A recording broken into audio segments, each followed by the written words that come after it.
Assalamualaikum warahmatullahi wabarakatuh. Sahabat, bertemu lagi bersama saya Dadang Sugiarto di Jejak Cibatu edisi podcast. Di podcast kali ini kita akan membahas tentang sejarah ulama yang ada di Indonesia, khususnya yang ada di Jawa Barat, lebih spesifiknya di Kabupaten Garut. Dan bersama ini di depan saya ini sudah ada narasumber. Beliau adalah seorang sejarawan Islam dan beliau juga salah satu yang diberi tugas dari Kesultanan Kecirebonan. Nah, kita sapa ya di depan kita. Ini adalah Kang Saripudin. Assalamualaikum Kang Sarip. Waalaikumsalam warahmatullahi wabarakatuh. Kumaha kabarna, sehat? Alhamdulillah sehat. Alhamdulillah ya. Kang, ini kita mau tahu nih sejarah ulama yang ada di Jawa Barat nih, khususnya secara implisitnya di Kabupaten Garut. Ini mulainya di daerah mana nih? Boleh akan ceritakan nih. Bismillahirrahmanirrahim. Bismillah, alhamdulillah, wassalatu wassalamu ala rasulillah. Dengan beberapa sumber, begitu juga cerita atau sejarah yang terdengar dengan telinga saya, juga yang dipelajari sampai saat ini. Mohon maaf yang sebesar-besarnya, bukan saya ini menyepelekan atau meremehkan yang lain, bukan. Hanya kalau berbicara Garut itu dulunya tidak ada Garut itu. Ya. Artinya sebelum Garut itu yang disebut Limbangan. Limbangan ya. Nah, tentunya kalau tadi ditanya, kalau tadi pertanyaannya dimulai dari mana nih sejarah ulama-ulama yang ada di Garut itu? Ya, itu dari Limbangan. Dari Limbangan. Dari Limbangan ya salah satunya. Tapi jejak syiar perjuangan para ulama, para penyesepuh, para masyayikh yang ada di Limbangan, di Cibatu, di Garut, semuanya berkaitan.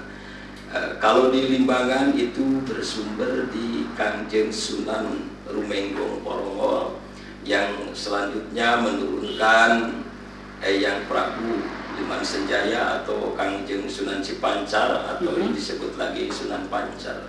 Saya menyebutkan silsilah dulu ya. Tidak rinci ya. Iya. Artinya Sunan Cipancar ini adalah generasi dari Kangjeng Sunan Rumenggong. Jadi awalnya tuh dari Sunan Rumenggong dulu. Dari Sunan Rumenggong dulu, dari wilayah Limbangan. Limbangan ya. Nah, sesudah Limbangan sekitar tahun 1800 itu, 800 berapa lupa lagi ya saya. Ya, baru ada Garut itu. Iya. Terus sumber ilmu atau lebih populernya sekarang disebut sanad. Sanad. Sanad ilmu di Jawa Barat itu, khusus yang ada di Limbangan, di Cibatu, di Garut, itu bermuara di Syekhuna Khalil Bangkalan Madura. Oh, semua bermuaranya ke sana. Hampir 98% sanad ilmu yang ada di Jawa Barat bersumber ke Syekhuna Khalil Bangkalan Madura. Nah, bukti nyata seperti ini bukti nyatanya. Syekhuna Khalil Bangkalan Madura itu punya murid. Salah satu murid daripada Syekhuna Khalil Bangkalan Madura ini namanya Syekh Muhammad Sobari. Syekh Muhammad Sobari. Iya, yang lebih populer disebut Mama Ciwedus. Oh, Mama Ciwedus. Itu dari mana itu? Nah, itu bertepatan di Ciwedus, Cilimus, Kuningan. Kuningan. Oh. Nah, dari situ juga banyak muridnya, ribuan, mencetak para ulama, mencetak para masyayikh, mencetak para asatid. Nah, dan alhamdulillah cetakan beliau, didikan, binaan daripada Mama Ciwedus itu sampailah ke kota Garut. Oh, ke kota Garut ya. Salah satunya daripada murid Mama Ciudus itu Mama Eyang Nahrawi Keresek. Oh, Mama Eyang yang di Cibatu. Iya. Itu kalau Keresek itu keluarga bisa dikatakan Bani Nur Hikam, Bani Syekh Nur Hikam, juga bisa dikatakan Bani Syekh Nur Yai, bisa juga dikatakan Bani Salinggi. Oh, berkaitan. Nah, iya. Jadi penyebaran Islam di wilayah kita ini termasuk sebelum Keresek yang agak tua dari Keresek. Agak tua dari Keresek itu. Cibunar. Cibunar. Nah, Cibunar itu yang ada di mana nih? Nah, Cibunar itu bertepatan di daerah Padasuka, berdekat Padasuka itu. Wasta atau nama lengkapnya itu Eyang Haji Sayuti. Oh, sebut Mama Sayuti ya. Mama Sayuti ya. Mama Sayuti itu Eyang Haji Sayuti itu terah daripada Eyang Salinggi juga. Oh. Nah, yang mana Eyang Salinggi ini dimakamkan di Cicadas, Limbangan. Eyang Salinggi ini kalau menurut pakem silsilah beliau itu Sayyid. Sayyid ya. Sayyid. Oh gitu. Iya, Sayyid. Karena ada silsilahnya berarti. Ada. Insya Allah saya akan sebutkan silsilah. Itu Eyang Salinggi itu Sayyid, termasuk Eyang Salinggi ini yang menurunkan para menak juga para kiai, para ulama, para masyayikh di Tatar, Limbangan juga, Cibatu juga, Garut. Eyang Salinggi itu. Oh, jadi ya artinya Syekh Nur Hikam, Syekh Nur Madin, Syekh Nur Yayi. Nah, itu ada ikatan termasuk Bani Salinggi itu Eyang Salinggi. Karena di bawahnya itu saling nikah silang. Satu itu secara ringkas. Yang kedua, Garut ini berkhusus Cibatu ini. Cibatu nih ya.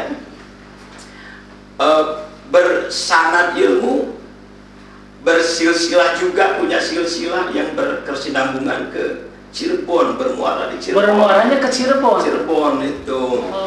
Nah, salah satunya telah daripada Kutub Jamani Maulana Syarif Hidayatullah Kangjeng Sunan Gunung Jati Cirebon, yang membuka pesantren di daerah Samarang sana. Samarang Garut berarti ya. Samarang Garut, namanya Syekh Nur Fakih Tanjung Singuru atau Eyang Tanjung itu. Nama jelasnya Syekh Nur Fakih Tanjung Singuru. Nah, dari Tanjung Singuru ini menurunkan ulama-ulama Garut, juga ulama-ulama Bandung. Nah, itu di Bandung juga dari sini ya? Dari sini, dari Tanjung Singuru ada. Ya. Nah, salah satunya yang masyhur itu terah dari Syekh Nur Fakih Tanjung Singuru itu ada yang bernama Syekhuna Badrul Jaman. Sebagai mursyid Thariqah Tijaniyah waktu itu, memimpin pesantren di sana yang sekarang ini menjadi pesantren biru. Pesantren biru Palah ya? Palah. Nah itu. Iya. Nah, selanjutnya itu pun juga mandat kemursidan daripada Syekhuna Badrul Jaman. Mungkin ada cicit buyutnya yang melanjutkan. Dan saya pun juga sempat mendata saudara-saudara ke sana, tapi belum beres karena banyak sekali terah daripada Syekhuna Badrul Jaman. Terus daripada Eyang Sayuti yang tadi di Cibunar ini, itu Eyang Sayuti itu tercatat sebagai mursyid Thariqah juga. Mursyid Thariqah daripada Thariqah Satoriyah. Jadi tidak menutup kemungkinan dari jalur Eyang Haji Sayuti pun juga ada yang dimandatkan mursyid oleh Eyang Haji Sayuti. Sekarang ini sudah ada enggak nih? Nah, sekarang ini saya belum mendengar siapa yang dimandatkan oleh Eyang Haji Sayuti. Bahkan saya pun juga baru beberapa keluarga daripada Eyang Haji Sayuti yang sempat saya silaturahmi, itu karena saya perlu datanya juga. Karena di catatan kami baru tercatat sampai putranya Eyang Haji Sayuti. Sampai jadi cucu buyutnya Eyang Haji Sayuti belum tercatat ya. Makanya saya datang ke keluarganya. Iya. Nah, di sini pun juga kan ada Mang Haji Akhir, walaupun saya belum ketemu. Yang di mana tuh itu? Menghaji akhir di daerah Cibunar juga. Cibunar juga ya. Ya bisa dikatakan Cibatu lah ya. Cibatu. Terus menghaji itu Citalang, menghaji Mimin, itu sama. Yang Mimin ya. Jadi kalau menurut peribahasa Sunda, Pak, ilmu teh lain turunan, tapi lamun eueuh turunan ilmu biasana tara resep karena ilmu. Nah, untuk hal ini kita ini harus berikhtiar, berhati-hati. Berhati-hati, jangan asal celetuk berbicara, jangan asal wah ajengan Cibatu mah ajengan Cibatu mah lain durian. Nah, jangan dulu berbicara itu. Betul. Karena yang ngomong seperti itu tidak punya datanya. Yang punya datanya para kiai, para ajengan di Cibatu, di Garut, di Limbangan, ya keluarganya. Gitu. Gak mungkin yang Haji Sayuti datanya di atau di Amerika. Iya.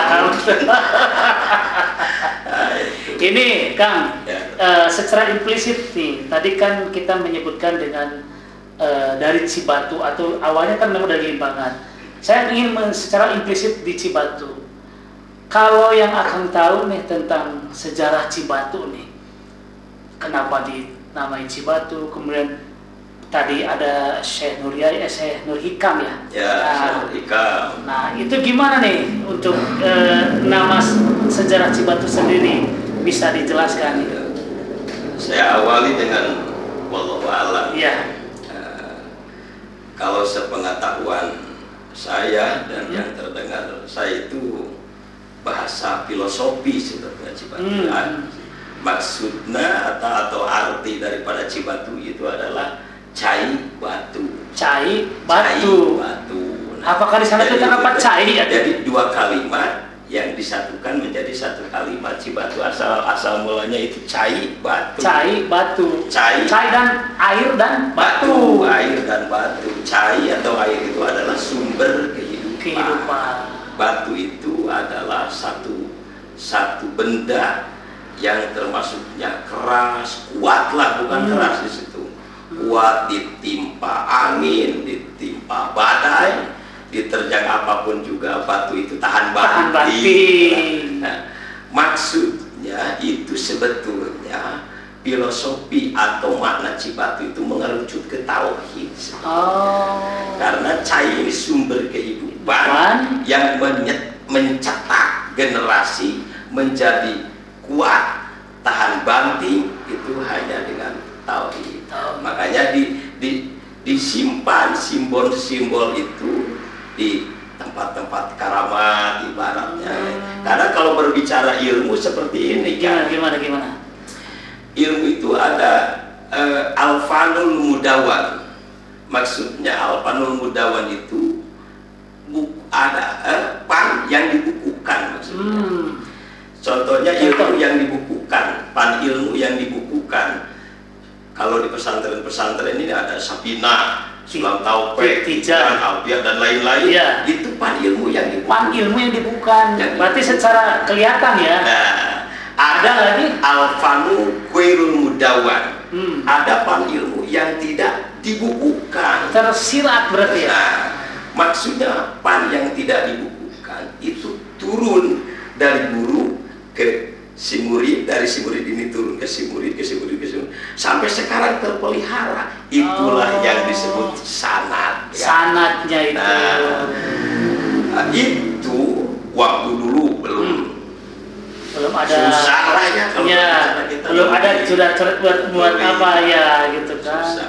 Akhirnya ilmu itu disimpan biar tidak hilang maknanya, biar tidak hilang artinya, disimpan di simbol-simbol kaluhur lah, leluhur. Termasuk Cibatu itu sebetulnya menyimpan simbol yang luar biasa, yaitu tauhid di Cibatu. Jadi arti Cibatu itu bisa diartikan ketauhidan di sana itu. Bisa diartikan ketauhidan. Masya Allah. Kalau mau membuktikan silakan datang ke tempat-tempat karamat atau ke para sesepuh yang ada di Cibatu, di Limbangan, begitu juga di Garut. Pasti ujung-ujungnya tauhid. Karena memang arahannya seperti itu. Ifrodul Mahmud itulah kesempatan apa mengesahkan Tuhan yang disembah itu, yang mengatur ke arah sana hanya tauhid. Nah itu Cibatu. Makanya kalau orang Cibatu tidak paham tauhid, malu kan? Ini Kang, kita kembali lagi. Ulama yang tadi katakan ini khusus untuk di lingkungan Cibatu nih. Siapa nih yang karismatiknya di Cibatu ini? Dari keturunan manakah? Kalau berbicara ulama yang berkarismatik di Cibatu, menurut sejarah juga catatan silsilah yang ada di saya, satu Syekh Nur Hikam yang menurunkan keluarga besar Kerese. Keluarga besar Kerese. Walaupun sekarang ada pusaka baru, pusaka lama, tapi itu sama saudara. Sama satu. Terus di wilayah Cibunar di sini Eyang Haji Sayuti. Muhammad Kiai Haji Muhammad Sayuti. Kiai Haji Muhammad Sayuti. Nah, itu namanya Muhammad Kiai Haji Muhammad Sayuti. Itu berkarismatik, sangat berkarismatik. Sudah ribuan santrinya dan banyak para santrinya yang memimpin pesantren. Kalau di Cibatu. Gitu. Terus ketika ulama itu kalau dikatakan di sini kan banyak para wali ya, di Cibatu itu para wali. Nah, apakah itu satu angkatan, satu generasi atau berbeda generasi? Misalkan di Cibiuk ada Syekh Jafar Siddiq, di sana Syekh Nur Yai. Nah, apakah di Cibatu itu satu angkatan dengan beliau atau jauh? Kalau Syekh Nur Hikam itu generasinya sesudah itu satu angkatan dengan Syekh Nur Yai. Itu yang selanjutnya para keturunannya memberikan istilah Bani Nur Yai. Begitu juga Syekh Nur Hikam, Syekh Nur Yai itu satu kurun, cuman beda beberapa tahun. Termasuk kayak Haji Sayuti, kurun satu kurun lah, beda beberapa tahun, agak tua. Ini Cibunar. Cibunar dulu. Iya, gitu. Tapi kalau berbicara Cibunar, Keresek, ibaratnya Syekh Nur Yai sebetulnya di bawahnya itu juga. Karena nikah silang. Jadi pada nikah silang. Iya. Ini tadi ada sanad-sanadnya. Bisa diceritakan nih, karena yang Sayyid itu seperti apa nih? Oh, nah itu. Yang sepengetahuan saya, yang memakai istilah Sayyid itu terah lurus, maksudnya terah lurus itu dari jalur laki-laki ke Rasulullah melalui jalur Sayyidina Hasan. Kalau yang memberikan istilah atau yang memakai istilah syarif, biasanya yang saya tahu ini adalah jalur lurus dari laki-laki melalui jalur Sayyidina Husain. Nah, termasuk di kita ini banyak, masih banyak para kiai yang menurut ilmu silsilah masih sayyid, masih syarif. Nah, itu cuman saking tawaduknya dulu itu gelar itu gak dipakai. Nggak dipakai ya? Gak dipakai. Berarti di zaman sekarang ini masih ada? Masih ada, banyak. Nggak ada istilahnya. Tetapi kadang-kadang itu kan orang tidak tahu ya. Apakah tidak dimunculkan atau bagaimana itu? Sebetulnya yang diprioritaskan oleh beliau atas dasar didikan para leluhurnya syiar dan ketawaduan saja waktu itu. Akhirnya gelar itu tidak begitu dihiraukan lah. Betul, tidak dihiraukan ya. Cibatu, Garut, Limbangan itu sebetulnya terah menak gitu. Terah menak ya terah sayyid. Iya. Terus ini untuk para ulama nih, ini kan ada keterkaitan Garut, Sumedang, Cirebon. Itu bisa diceritakan antara kesambungan itu ketiga kabupaten? Nah, kalau catatan yang ada di saya, yang lurus ke Cirebon itu Syekh Nurpaki Tanjung Singuru. Yang lurus Syekh Nurpaki Tanjung Singuru itu syarif. Jalur bapak ke Kangjeng Sunan Gunung Jati. Dari jalur ibunya Nyimas Laila itu dari putra angkat Sunan Gunung Jati atau dalam Luragung itu. Dalam Luragung. Kuningan itu. Iya, Kuningan. Itu anak angkat itu. Putranya anak angkat Sunan Gunung Jati itu terah dari anak angkat itu, terah dari Pangeran Pasaran Gede ini menikah, yaitu Syekh Nurpaki itu terah dari Pangeran Pasaran Gede, Syekh Muhammad Tajul Arifin namanya. Syekh Muhammad Tajul Arifin yang di Suryala ya? Bukan, yang di Sumber Cirebon. Nah itu Pangeran Pasaran Gede ini putra Sunan Gunung Jati dari ibu Nyimas Tepak Sari, karena ibunya ini adalah putra ibunya ini keturunan atau anaknya Ki Gedeng Tepasan. Ki Gedeng Tepasan itu yang ada di Cirebon. Pembesar Majapahit itu. Jadi Pangeran Pasaran ini bisa disebutkan turunan Majapahit juga. Turunan Majapahit juga. Dari jalur ibu. Ya. Kalau dari jalur bapak yaitu ke Syekh Syarif Hidayatullah. Karena mungkin dari sana itu silang ya, pertikahannya silang ya. Nah kayak ini dari Tanjung Singuru. Ada terah Tanjung Singuru ini nikah dengan jalur Eyang Balerante Tegal Bubuk Cirebon. Anak cucunya ini mendirikan lembaga pendidikan Islam pesantren di Mula Baru Sukawening. Keturunan Sukawening ini ada yang nikah juga dengan telah daripada Eyang Salinggi. Eyang Salinggi. Makanya kalau berbicara nasab di keluarga kita ini rumit ya. Karena rumitnya perlu ketelitian. Ibaratnya nih maksudnya dari jalur bapak ke 8 ibaratnya. Kadang dari jalur ibu ke 11. Jadi tidak sama ya? Padahal di ujungnya sama ke situ. Betul. Tapi kenapa di sini ke 8, di sini di jalur ibu ke 11?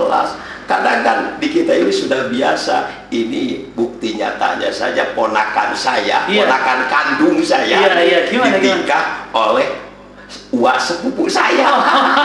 Jadi dua-duanya dulangkep kalau bahasa orang sudah bilang dulangkep. Jadi tiinung ti bapak teh dulur kene. Berarti zaman dulu juga sama ya berarti. Jadi nikahnya sesama saudara juga. Ya untuk itu bertujuan untuk memelihara nasab keturunan gitu. Makanya saya ini salah satunya tidak menerima atau kurang menerima dikala keturunan para wali songo itu terputuslah, abal-abal lah, palsu lah, itu saya kurang menerima. Kenapa? Karena yang bilang seperti itu dia nggak punya data. Sowan ke keraton juga enggak, datang ke keluarga syekh tersebut juga enggak, mau tahu di mana. Betul. Tahu-tahunya udah ramai di medsos, terputus, abal-abal, palsu, akhirnya ricuh, ramai. Iya betul. Ini saya sedikit melebar nih. Kalau di Indonesia itu ada sebuah kerajaan, nih saya sedikit agak menjauh.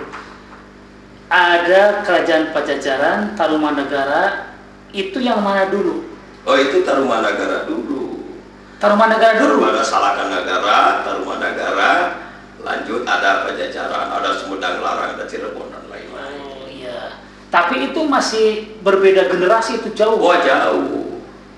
Jauh, sangat jauh. Ya. Berarti dari Salakanagara, Tarumanagara, kemudian setelah Tarumanagara itu ada beberapa kerajaan, ada Pajajaran juga, ada Cirebon dan lain-lainnya. itu. Jadi intinya Pajajaran atau Cirebon, Sumedang Larang dan Banten itu setelah Tarumanagara. Oh, jadi setelah runtuhnya Tarumanagara baru ya masih beda di apa? Wah, jauh lah, kurun waktunya jauh.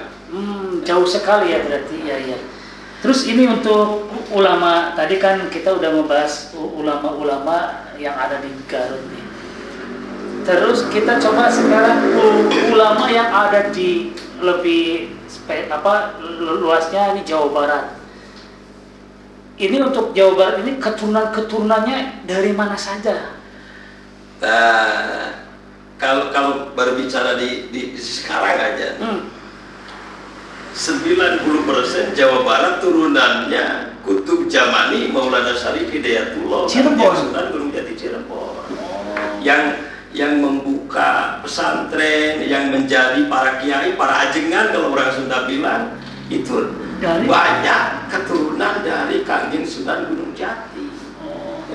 Analisa logisnya seperti ini. Gimana? Maaf kata, Jawa Tengah, Jawa Timur dikomandoinya 8 para wali. 8 para wali. Di Jawa Barat mah satu dikomandoi cukup dengan Kutub Jamani, Maulana Syarif Hidayatullah, Kangjeng Sunan Gunung Jati. Kenapa wilayah Jawa Barat begitu luasnya bisa dikomandoi satu? Karena yang menjadi penggede dan pembesar di setiap daerah di Jawa Barat itu anak cicitnya itu.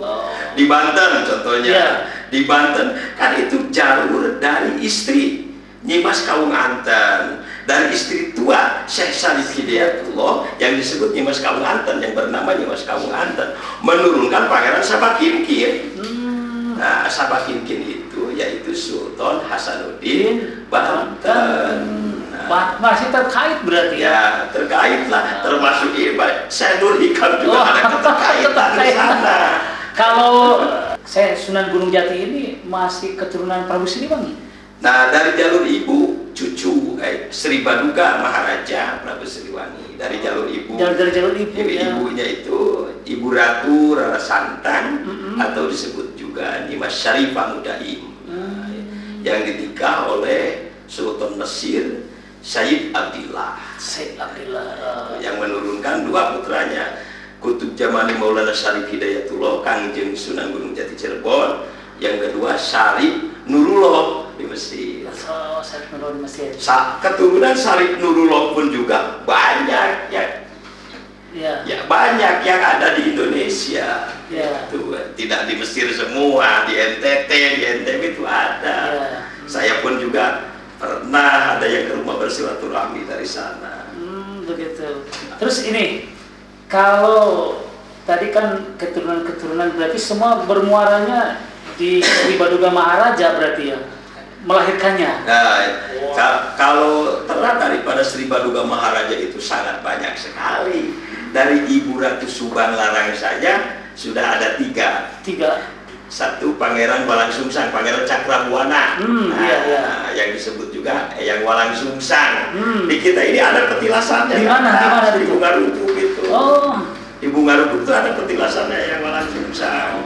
Yang kedua putra dari Ibu Rara Santang ini Nyimas Syarifah Mudaim atau Ibu Ratu Rara Santang. Nah, 3 dari Ibu Subang Larang itu Prabu Sanara, Raden Kian Santang, Sunan Rombang, Suci Godo di Garut. Nah, itu dari Nyimas Ratu Subang Larang. Dari situ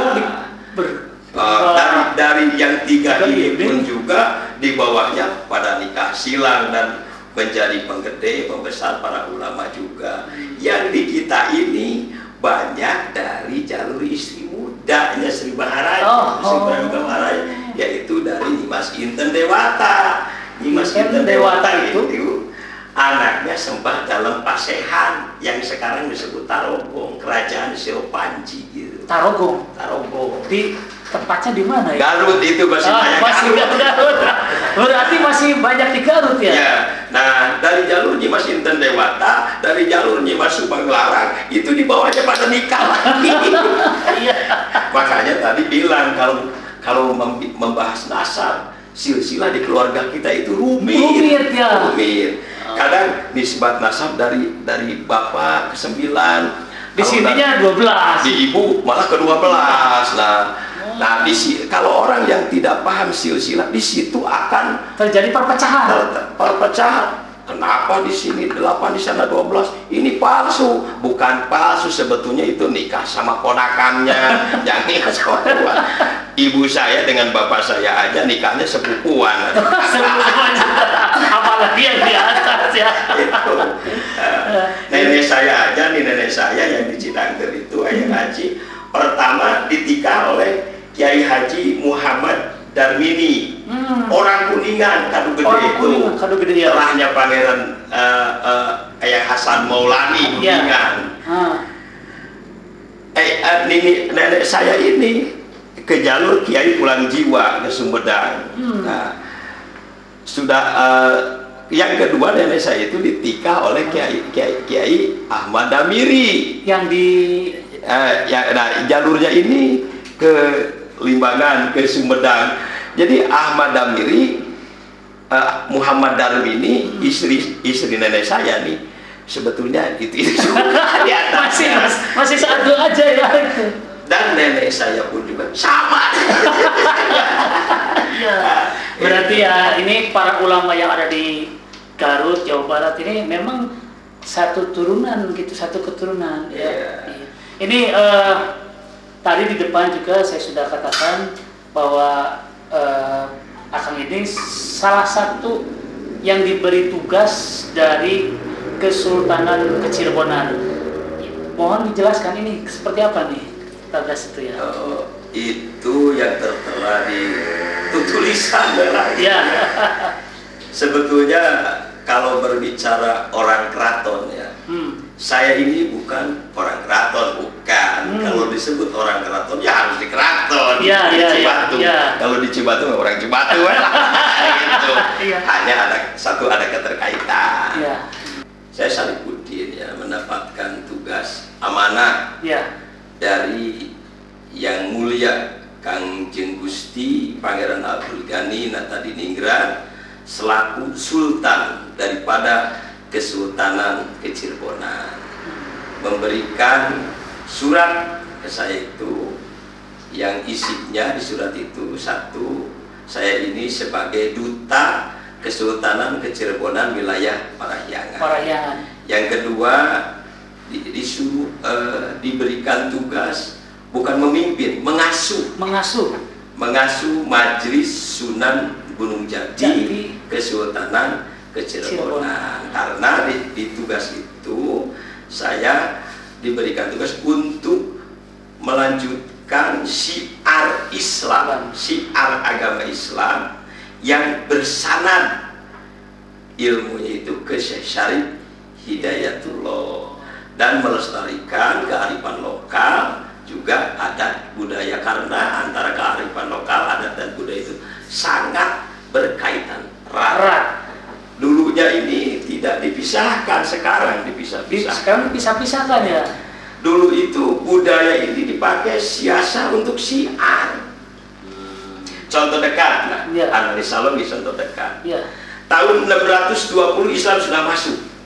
Sudah masuk ke Tatar Sunda. Siapa yang membawa Islam ke Tatar Sunda? Salah satunya. Salah satu. Banyak ya. Salah satunya Eyang Prabu Borosmora. Oh, yang di Panjalu. Tahun 620 Eyang Prabu Borosmora itu sudah memeluk Islam. Beliau ditugaskan oleh ramanya Eyang Prabu Cakradewa berangkat ke Mekah untuk menemui Rasul Agung Sayyidina Muhammad Sallallahu Alaihi Wasallam. Jadi status Eyang Prabu Borosmora itu sahabat Rasul. Kalau berarti itu satu sahabat berarti ya? Iya. Nah, Eyang Prabu Borosmora ini beda orang dengan Eyang Bunisora. Bedanya juga udah 1000 tahun itu. Ya, ada Bunisora, ada Borosmora. Nah, sebelum para wali songo, Eyang Borosmora dulu. Eyang Prabu Aji Putih dulu kalau di Tatar Sumedang. Itu sudah Islam itu. Eyang Haji Putih itu satu angkatan dengan Eyang Borospora? Ya beda beberapa tahun lah. Oh, tua Eyang Prabu Borospora. Oh. Nah itu sudah Islam. Tapi syiar Islam waktu itu bukan menghinakan para leluhur, bukan. Iya. Tidak begitu full berhasil. Tapi setelah turunnya para wali songo, Islam itu berhasil, syiar Islam di Pulau Jawa itu karena wali songo itu tidak fanatik pakai budaya. Betul. Itu. Pakai wayang. Nah itu. Berarti ketika Islam 620 itu sudah masuk ke Tatar. Tatar sudah masuk. Waktu itu kan 620 berarti Masehi atau sebelum Masehi? Masehi. Oh. Nah, Rasulullah lahirnya 571 Masehi. 507 Masehi. 620 dikurangi 571 berapa? 49 tahun. Usia Rasulullah 49 tahun, Eyang Prabu Borospora itu sudah Islam, di Islam ketemu dengan Rasulullah. Diislamkan sama siapa? Siapa Rasulullah? Di Arab, di Mekah. Itu dikala detik-detik terakhir Rasulullah mau hijrah waktu itu. Iya. 620 itu detik-detik Rasulullah mau hijrah ke Madinah, ke Paciwuh mencegah ke Paciwuh, ke perang. Nah gitu. Eyang Prabu Borospora kan itu teman tuan perang. Oh, Masya Allah. Matak diberi hadiah dah. Hadiah yang sekarang suka ditampilkan di acara nyangku di Banyaluma. Oh, ada apa itu hadiahnya? Pedang Sayyidul Oh, Masya Allah. Pedang Sayyidina Ali. Kalau yang di Garut itu Quran, di mana itu kan? Di Lima. Oh, pantas aja ya. Itu kuda itu di Limbangan loh pesantren. Ini yang terakhir nih kita simpulkan. Bahwa ulama-ulama yang ada di Jawa Barat ataupun umumnya di Indonesia ini, kita petik dari pembicaraan barusan, kesimpulannya apa yang ingin disampaikan dari Akang? Kesimpulannya dari pribadi saya juga atas nama Majelis Sunan Gunung Jati Kesultanan Cirebon, untuk semua saudara dari jalur mana saja kita bersatu, bergandengan tangan, tidak ada persaudaraan yang bisa dicuci, tidak ada persaudaraan yang bisa diputuskan. Dunia akhirat dulu mah kabawa lebih ke akhirat. Dunia ya. Betulkah persaudaraan kita akan terbawa sampai akhirat? Silahkan, bagi akidah Sunnah wal Jamaah ada yang disebut istilah talqin. Redaksi talqin itu salah satunya wama ikhwanuka. Kalau kita jawab, ibaratnya malaikat bertanya kepada kita, siapa saudara kamu? Saha dulur anjur. Kita menjawab Haji Rahmat, Haji Dayat. Jawaban itu tidak tepat. Tapi jawaban yang tepat, siapa? Muslimin, muslimat, mukminin, mukminat. Ikhwatu. Jadi muslimin, muslimat, saudara semua, kita bersatu. Apalagi di Jawa Barat, hampir semua berkaitan. Itu dibuktikan dengan silsilahnya. Hampir semua berkaitan. Kalau berbicara Banten, di Garut aya getih Banten. Berbicara Cirebon, di Garut aya Cirebon. Berbicara Mataram, di Garut aya getih Amangkurat, aya getih Mataram.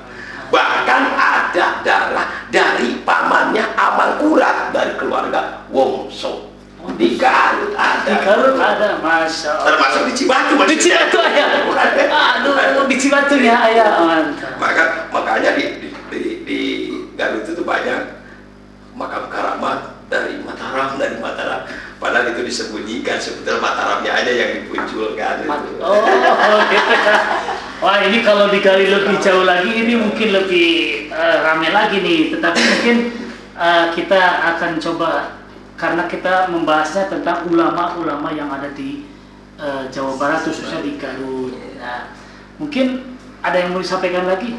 Nah, untuk jajaran atau segenap jajaran para ulama, para masyayikh yang ada di Garut, di Cibatu, sama harus bersatu itu.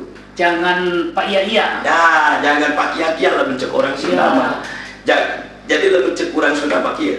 Ulah kadulur mi batur, kabatur mi dulur. Ari dulur di lain-lain, ari batur di dulur-dulur. Kuduna kabatur mi dulur, kadulur mi diheus. Kadulur sing deheus. Ari kadulur jika kabatur. Ari kabatur jika kadulur. Anggar tapi ke akhirat ka bawa ngomongkeun dulur mah gitu. Nah, kalau membicarakan urusan persaudaraan sampai akhirat kita ke bawah. Itu. Jadi para kiai, para ulama, para ajengan yang ada di Jawa Barat mayoritas ada ikatan darah. Ikatan darah berarti itu semua ada ikatan. Di Jawa Barat itu semua daerah ada ikatan. Ada ikatan. Tidak terlepas daripada saudara ya. Termasuk di Cibatu itu salah satu pancerna tauhid ada di Cibatu. Makanya Cibatu sumber kehidupan anu kokoh, sumber kehidupan anu kuat, sumber kehidupan anu stabil di dalam keadaan apapun dimanapun. Cibatu kuat itu. Alhamdulillah. Berarti intinya kita mempererat persaudaraan. Nah, itu mempererat persaudaraan, jangan sampai para ulama-ulama, para ustadz-ustadz jangan sampai terpecah belah dengan apapun. Iya itu. Ya mungkin untuk di pertemuan kali ini cukupkan sekian dulu. Boleh. Ya sahabat Jejak Cibatu, apa yang barusan kita obrolkan, kita petik dari kesimpulan kita tetap jaga persaudaraan, karena persaudaraan itu akan terbawa sampai dengan akhirat. Kami Dadang Sugiarto yang bertugas dari Jejak Cibatu edisi podcast cukup sekian dulu, dan bersama Kang Saripudin cukupkan dulu. Mudah-mudahan kita bertemu lagi di edisi berikutnya. Salam dari Jejak Cibatu edisi podcast. Assalamualaikum warahmatullahi wabarakatuh. Waalaikumsalam.